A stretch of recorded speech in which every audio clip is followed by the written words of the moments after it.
हाय दोस्तों, कैसे हो आप लोग। आपका स्टूडेंट्स ब्रेन में स्वागत है। आज हम लोग क्लास 10 के हिंदी के जितने भी लघुत्तरीय और दीर्घोत्तरीय प्रश्न हैं उन सभी प्रश्नों को देखने वाले हैं। तो सबसे पहले चैप्टर 1 से संबंधित जितने भी लघुत्तरीय और दीर्घोत्तरीय प्रश्न हैं उनको देखने वाले हैं। तो पहला चैप्टर का नाम है श्रम विभाजन और जाति प्रथा।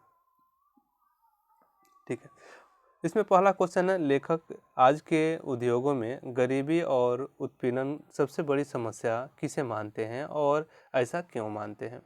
ठीक है, लेखक आज के उद्योगों में गरीबी और उत्पीड़न से बड़ी समस्या जातिवाद को मानते हैं। किसे मानते हैं? जातिवाद को मानते हैं, और उनकी जाति के आधार पर लोगों में जो भेदभाव करते हैं। भीमराव अंबेडकर श्रम विभाजन और जाति प्रथा शीर्षक निबंध में गो में गरीबी, जो गांव है ना, वहाँ पर गरीबी और उत्पीड़न में इतनी बड़ी समस्या नहीं मानते जितनी कि यह लोग निर्धारित कार्य को और रुचि के साथ, मतलब जिसमें रुचि नहीं है उसके साथ केवल विवशतावश करते हैं। स्वभावतः मनुष्य को दुर्भावना से ग्रस्त रहकर टालू काम करने और ने के लिए प्रेरित करती है। मतलब ऐसे उनको विवशतावश यह काम करना पड़ता है, जिससे वो क्या करते हैं, केवल उनको मतलब समय बिताते हैं। उनकी तो रुचि तो है नहीं उस काम में, लेकिन उनको वंशानुगत या पीढ़ी दर वही काम चलते आ रहा है, जिस कारण से जाति के आधार पर जो काम उनको करना पड़ रहा है, जिसमें वो अब उनको रुचि नहीं है। ये सबसे बड़ी समस्या है। दूसरी, जाति प्रथा भारत में बेरोजगारी। जाति प्रथा भारत में बेरोजगारी का एक प्रमुख और प्रत्यक्ष कारण कैसे बनी हुई है, इसको समझाइए। ठीक है ना। तो जो जाति प्रथा है भारत में प्रमुख और प्रत्यक्ष कारण कैसे बनी हुई है। तो जाति प्रथा जो भारत में बेरोजगारी है ना, बेरोजगारी का सबसे प्रमुख और प्रत्यक्ष कारण है, क्योंकि लोग श्रम विभाजन को स्वाभाविक रूप से स्वीकार नहीं करते हैं। परिणाम स्वरूप बेरोजगार हो जाते हैं और उन्हें बेरोजगारी का सामना करना पड़ता है। मतलब जो उनके पूर्वज करते आ रहे हैं तो वो काम तो वो कर सकते हैं, लेकिन उनमें उस कामों में उनकी रुचि नहीं है। ठीक है ना। और दूसरे काम वो जल्दी कर नहीं पाते हैं, जिस कारण से वे बेरोजगारी की समस्या जो है अब काफ़ी ज़्यादा बढ़ रही है। लेखक ने पाठ में किस प्रमुख पहलुओं से जाति प्रथा को हानिकारक प्रथा के रूप में दिखाया गया है। लेखक के अनुसार लेखक ने पाठ के किस पहलुओं से जाति प्रथा को एक हानिकारक प्रथा के रूप में दिखाया है।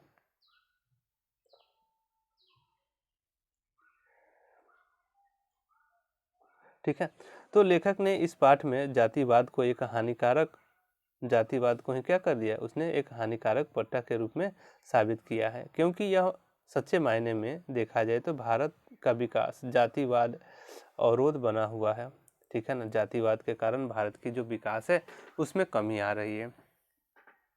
लेखक के अनुसार, लेखक का यह मानना है। सच्चे लोकतंत्र की स्थापना के लिए लेखक ने किन विशेषताओं को आवश्यक माना है। जो सच्चा लोकतंत्र है ना, इसकी स्थापना के लिए लेखक ने कौन कौन सी विशेषता को आवश्यक माना है, कि कौन कौन सी विशेषता उसमें होनी चाहिए सच्चे लोकतंत्र में। सच्चे लोकतंत्र की स्थापना के लिए कवि ने किन बातों को आवश्यक माना है, उनका लिस्ट आपके सामने दिया गया है। इन लिस्टों को थोड़ा सा हम लोग एक बार पढ़ने हैं।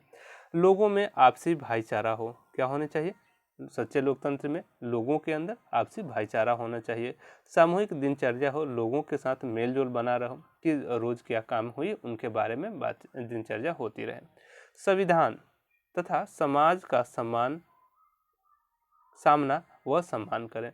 जो संविधान है या समाज है, ठीक है ना, उसकी सच्चाई क्या है उससे रूबरू होना होगा, और उसके सच्चाइयों का हमें सम्मान करना होगा।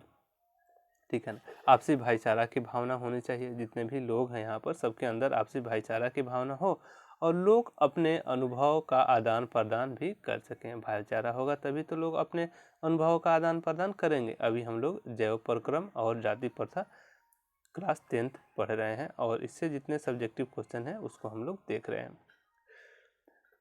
जाति भारतीय समाज में श्रम विभाजन का स्वाभाविक रूप क्यों नहीं कही जा सकती, ये क्वेश्चन पूछा गया है। ठीक है ना। तो जातिवाद भारतीय समाज में श्रम विभाजन योग्यता और कुशलता के आधार पर नहीं किया गया है, क्योंकि जिसके कारण लोग अरुचिपूर्ण होकर कार्य करते हैं। अब यहाँ पर लेखक कह रहे हैं कि भारत की जो समाज है उसमें श्रम विभाजन योग्यता, जो उनमें जो काम करने की जो विभाजन किया गया है, उनके कुशलता के आधार पर नहीं किया गया है। अब मानते हैं कि जो मतलब जिनके पूर्वज जो जाति के आधार पर जो बनिया है, ठीक है ना, बनिया है, जो क्या कर रहे हैं कि उनका तो काम है व्यवसाय करना, लेकिन उनके जो बच्चे आए उनकी रुचि नहीं है उस कामों में, वे उनकी कुशलता दूसरे कामों में है, तो वो उस काम में या उनका इंटरेस्ट है उस कामों को वे नहीं कर पा रहे हैं, क्योंकि वहाँ पर उनका जो जाति है, ठीक है ना, जाति प्रथा है, वो उसे अवरोध कर रहा है। लेखक के अनुसार से ये बात कर रहे हैं। उनमें क्या हो रही है, जो अभी वर्तमान उनको जो काम दिया गया है वो उनके लिए अरुचिपूर्ण है, अरुचिपूर्ण होकर के वे उस काम को करते हैं या वो काम उनको करना पड़ता है। अगला क्वेश्चन है जातिवाद पक्ष के लिए, जातिवाद के पक्ष में दिए गए तर्क पर, जो तर्क दिया गया है ना, लेखक की प्रमुख आपत्तियां क्या हैं। पूछा जा रहा है कि इसमें लेखक की आपत्तियां क्या है। जातिवाद के पक्ष में दिए गए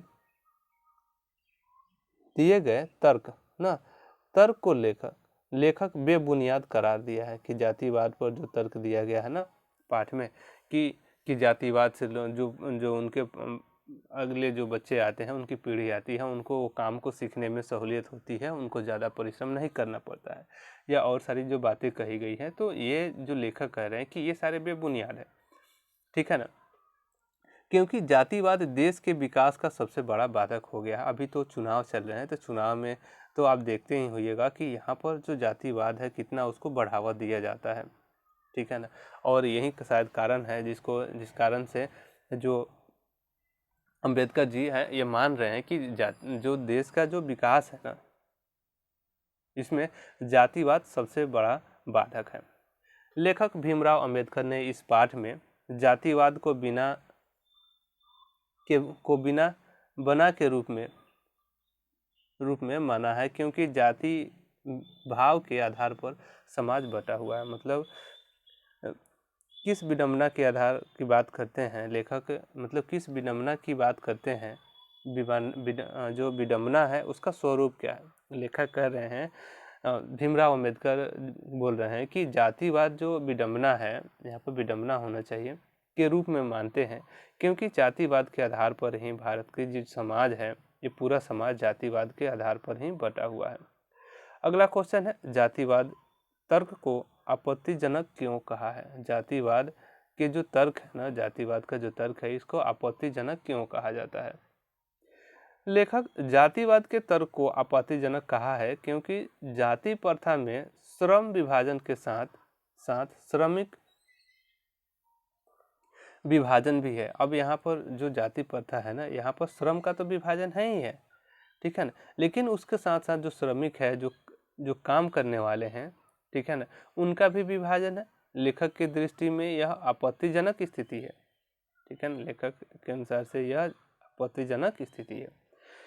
लेखक के अनुसार आदर्श समाज किस प्रकार की गतिशीलता होनी चाहिए। आदर्श समाज में किस प्रकार की गतिशीलता होनी चाहिए लेखक के अनुसार से देखें, भीमराव अंबेडकर के अनुसार से देखें, तो लेखक भीमराव अंबेडकर के अनुसार से किसी भी समाज, आदर्श समाज में उतनी गतिशीलता होनी चाहिए जिसमें कोई भी वांछित परिवर्तन समाज के एक छोर से दूसरे छोर तक संचारित हो सके। मतलब कोई भी काम कोई भी वर्ग के लोग कर सकें, उसमें किसी भी तरह के उनको बाधा या बंधन जैसी चीज़ें नहीं होनी चाहिए। ऐसे समाज में बहुविध हितों में सबका भाग होना चाहिए और सबको उनकी रक्षा के प्रति सजग रहना चाहिए, ठीक है ना। ऐसा नहीं होना चाहिए कि ये काम इन वर्ग के लोगों के लिए ही है, ठीक है। सच्चे लोकतंत्र की स्थापना के लिए लेखक ने किन विशेषताओं को आवश्यक माना है। लेखक जो है भीमराव अंबेडकर यहाँ पर ये चाहते हैं कि भारत में सच्चा लोकतंत्र हो, और इसके लिए उन्हें कौन कौन सी विशेषताओं को आवश्यक माना है कि कौन कौन सी विशेषताएं होनी चाहिए सच्चे लोकतंत्र में।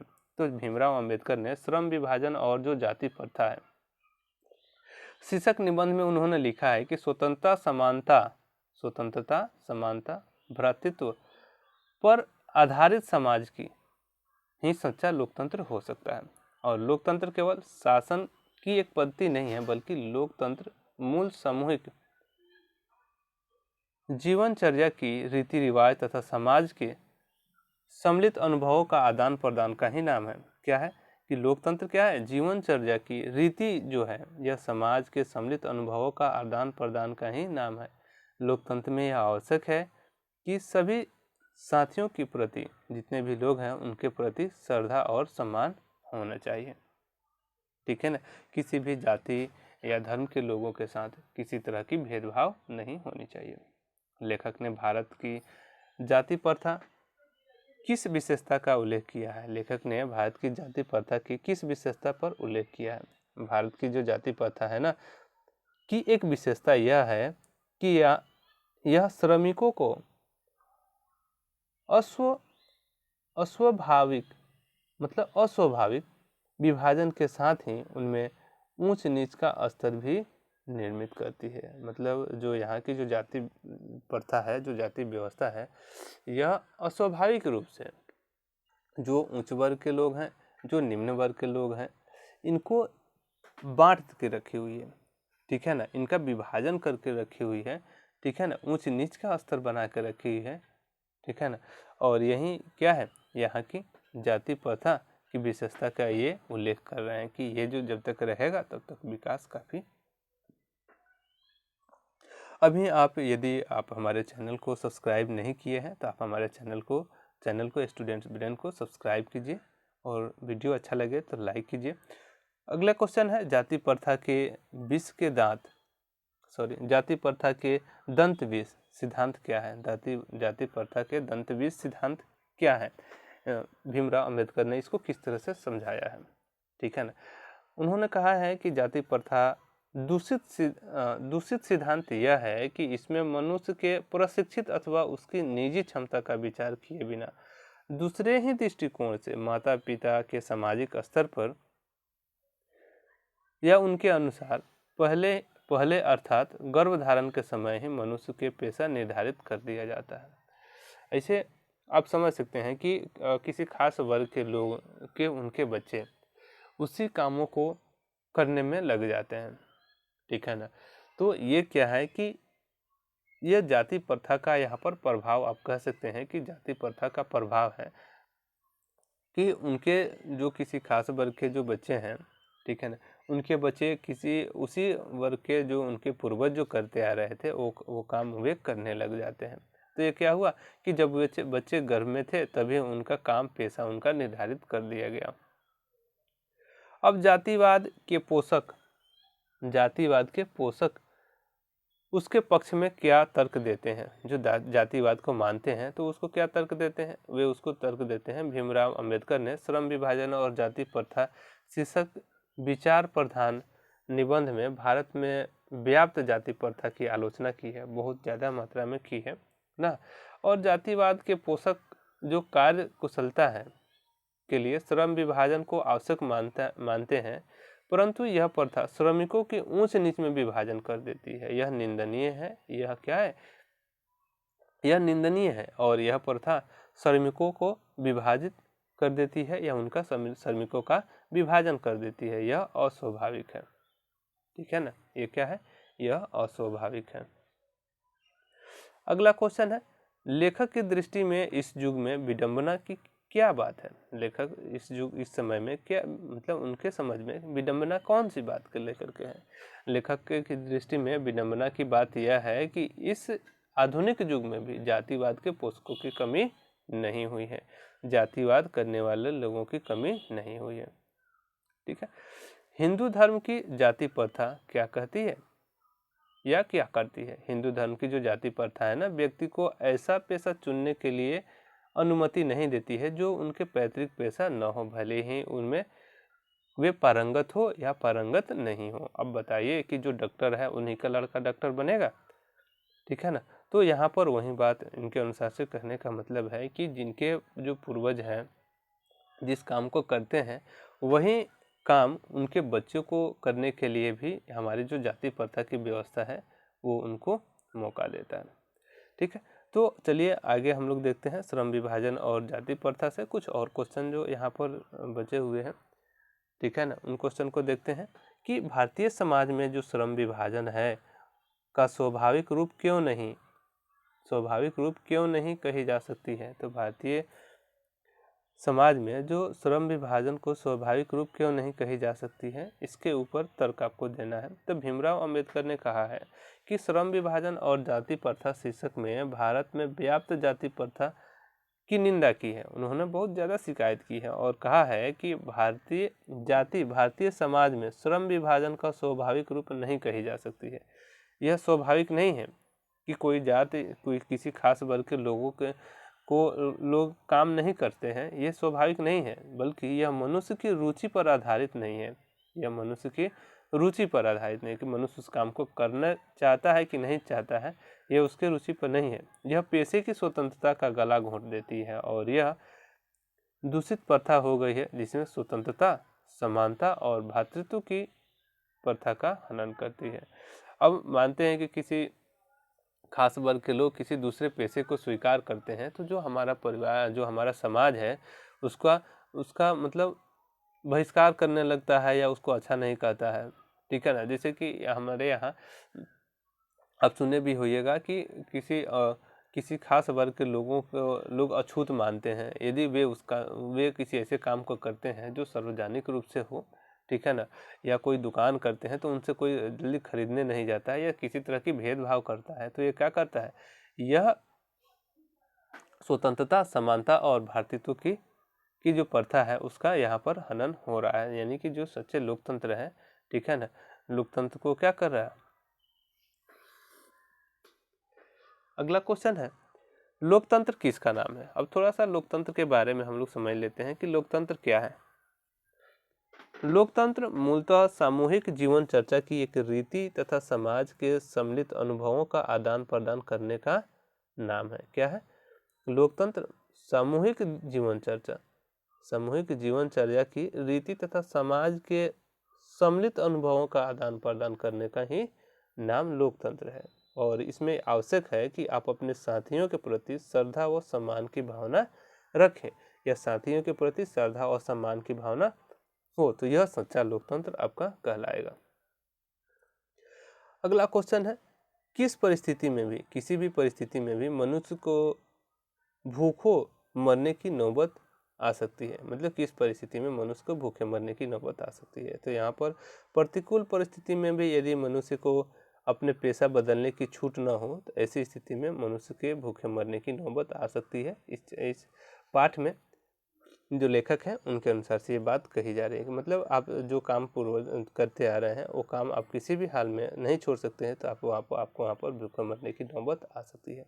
अगला चैप्टर हम लोग 20 का दांत पढ़ेंगे। ठीक है, तो आज के चैप्टर में बस इतना ही, मिलते हैं फिर अगले वीडियो में।